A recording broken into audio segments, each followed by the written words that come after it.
over $1 billion of American taxpayer money has been stolen. Just stolen. They can call it fraud, but a better term would be stealing. And this fraud has been centered in the Somali community in Minnesota. Now, I'm not here to criticize the Somali community. I'm here simply to describe what happened. On the Senate floor, Senator John Kennedy delivered one of the most shocking, blunt, and emotionally charged speeches of the year. With his signature mix of Southern charm and razor-sharp fury, he described a welfare fraud scandal in Minnesota so massive, so unbelievable, that he called it "Noud Kor Endostan," and I quote, "a clown world on steroids." Today we break down exactly what Kennedy revealed, and why the Senate chamber fell silent as he spoke. Kennedy ended his speech with a level of courage and clarity that many Americans wish they saw more often in Washington, and he made it clear that this scandal demanded real accountability. He reminded the Senate that generosity is a national value, but it cannot survive when corruption is ignored, and when leaders choose silence over responsibility. Mr. President, as you well know, the American people are the most generous people in the entire world. In our country, when you are hungry, we feed you. When you are homeless, we house you. When you're too poor to be sick, we'll pay for your doctor. We spend trillions of dollars a year helping our friends and neighbors who are less fortunate than we are. And that's rare in this world. I've been all over our wonderful world. You have too, Mr. President. And in many countries, if you get down on your luck, they'll let you die in a ditch. But not in America. Not in America. We take care of our fellow citizens. But it's expensive. We spend trillions of dollars a year to do this. And that money that we spend didn't just fall from heaven. We thank heaven for it, but it came out of taxpayers' pockets. And we shouldn't lose sight of that fact, Mr. President. Now, that's why I get so irritated. Irritated is the wrong word. Angry. When I find out that people take advantage of the American people's generosity. It makes me want to knee someone in the groin. It just makes me furious. And I think the American taxpayers feel the same way. What I'm about to tell you, Mr. President, let me apologize in advance, is deeply disgusting. It's deeply disgusting. I mean, it is clown world on steroids. And when I first read about this, Mr. President, I read it a second time because I experienced slack-jawed astonishment.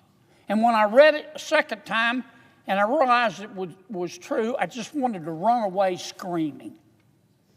What am I talking about, Mr. President? We have discovered, the federal prosecutors have discovered, that for the last 5 years, there has been massive welfare fraud in the great state of Minnesota. Massive. Over $1 billion of American taxpayer money has been stolen. Just stolen. They can call it fraud, but a better term would be stealing. And this fraud has been centered in the Somali community in Minnesota. Now, I'm not here to criticize the Somali community. I'm here simply to describe what happened. The Somali community in Minneapolis is about 80,000 people. They're centered around Minneapolis. And let me say it again. I'm not here to denigrate the Somali people or people of Somali ancestry just because of the actions of a few.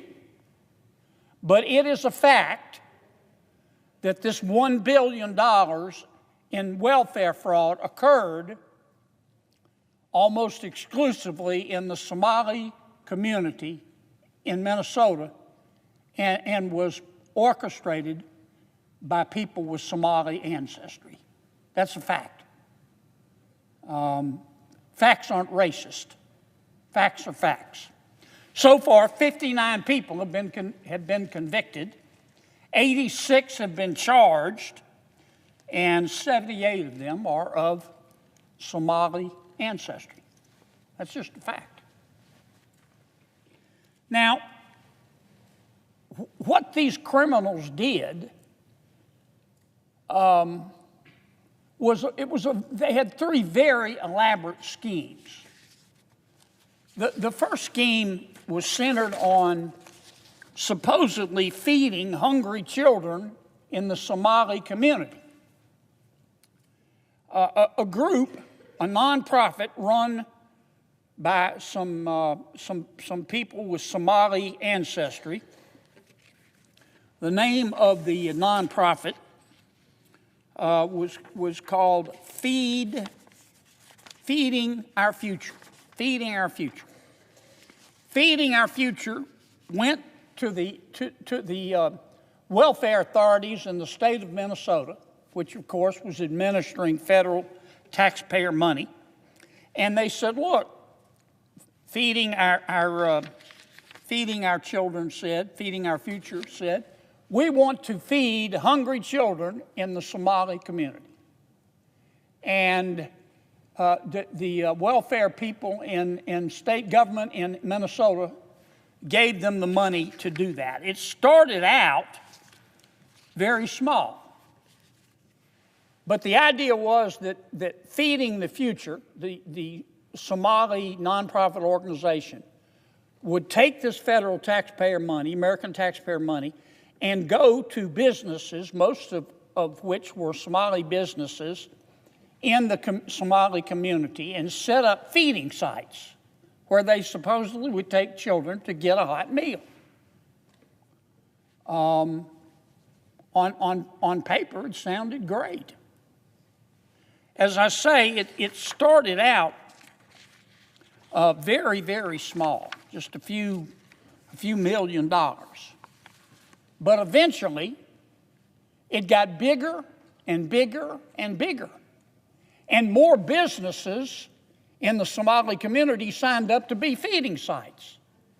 And Feeding Our Future, the Somali nonprofit, kept going back to the Social Services Department in Minnesota saying, we need more money, we need more money. And at the height of the fraud, they were spending about $100 million a year. Not over the lifetime of the program, $100 million a year. There's just one problem. There were no hungry children. There were hungry children. They just weren't getting any of the money.